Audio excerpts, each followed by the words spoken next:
वक्त असीं हली रहिया आहियूं इनायतुल्ला कादरी साहिब जी तरफ़ ऐं उन खां पुछा करे रहिया आहियूं त हू छा ॿुधाए पियो। जी इनायत भाई छा ॿुधायो पिया? जी पिया साहब मदीने जूं ॻाल्हियूं हलन पिया। ज़िक्र ही मदीने जो है। आखिरी कलाम मुझो भी इंशाअल्लाह इहो ही सरकार जी बारगाह जी याद हूंदो। जी अल्लाह ताला वरी असां के हाज़िरी नसीब फरमाए। जॾहिं मदीने मां इंसान निकिरंदो आहे उहा कैफियत पुछे। क्या बात है, क्या बात है। इन में उहा कैफियत बयान थियल आहे। जी जॾहिं मुल्क मदीने का वापस महबूब रवाना थियासी सरदार रोई वेठासी। आज अब्दुल लतीफ वारनि खां पुछी ॾिसो त जॾहिं मदीने खां पाकिस्तान ईंदा आहिनि पंहिंजे घर वारनि खां फैमिली खां उते ज़रूर मोकल कंदा हूंदा, पर सभ खां वॾी इजाज़त वञी करे गुंबद खज़रा जे साम्हूं बीही करे वठंदा हूंदा त या रसूल अल्लाह इजाज़त अता थे आका पाकिस्तान वञूं था ऐं आका सलामती हमेशा कायम रखजांइ त वरी वापस अची करे अवां जे रोज़े जी ज़ियारत नसीब थिए। सभ खां वॾी इजाज़त सरकार जी बारगाह में वठबी आहे। ओ जॾहिं मुल्क मदीने खां वापस महबूब रवाना थियासी सरदार को रोई वेठासी हुयो दिल में इरादो न मोटण जो पर यार यको न रहासी सरदार को रोई वेठासी। जॾहिं मुल्क मदीने का वापस महबूब रवाना थियासी सरदार को रोई वेठासी। अखड़ने खां जो रोज़ो दूर थियो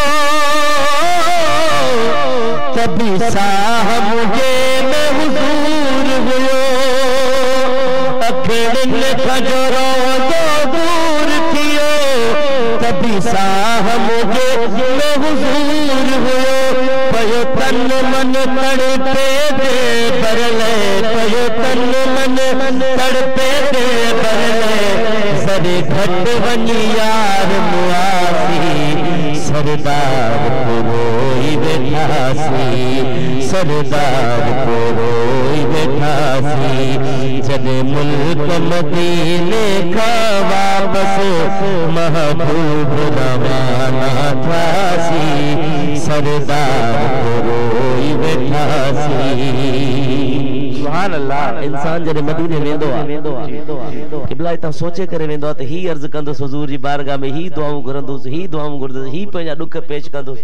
जॾहिं मदीने पहुचंदो आहे न त सभई ॾुख विसरी वेंदा आहिनि। क्या बात है। बस घड़ी उहा यादि हूंदी आहे हेॾां वियो वरी जॾहिं वापसी आई ॾींहुं कीअं गुज़री आहे ख़बर ई न पई।